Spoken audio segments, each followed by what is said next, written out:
Prenons un petit exemple de calcul qui peut se faire de tête sans problème, mais reprenons un peu comment on peut le faire. Regardons 5 fois 17. Ma table de 17, je la connais pas, la table de 5, je la connais que jusqu'à 10.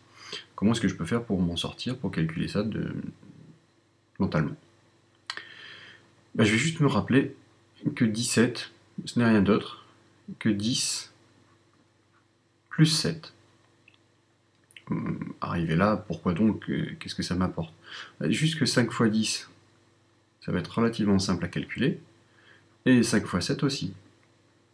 Donc lorsque je vais vouloir calculer 5 fois 17, je vais calculer 5 fois 10, 5 fois 7 et additionner le tout. 5 fois 10, ça fait 50. 5 fois 7, ça fait 35. 50 plus 35, 85. Je connaissais pas ma table de 5 jusqu'à 17, je connais pas ma table de 17, je peux quand même faire 5 fois 17. Qu'est-ce que j'ai utilisé ici?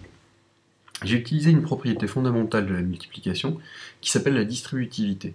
C'est-à-dire que lorsque je vais avoir une multiplication ici, un nombre multiplié par une somme, eh bien je vais pouvoir multiplier ce nombre avec chacun des éléments de ma somme, le distribuer à chacun des éléments de la somme.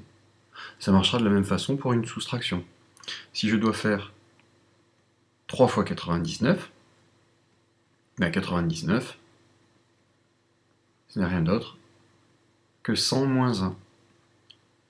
Je vais avoir le même principe, je vais prendre le nombre qui est devant, non pas ma somme comme ici, mais ici ma soustraction, et le distribuer à chacun des termes.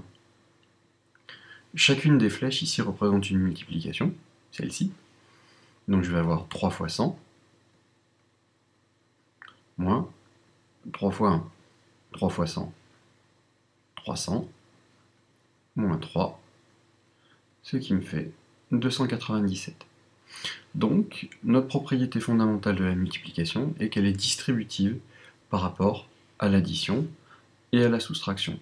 En pratique, il suffit de multiplier le nombre qui est devant la parenthèse par chacun des nombres dans la parenthèse.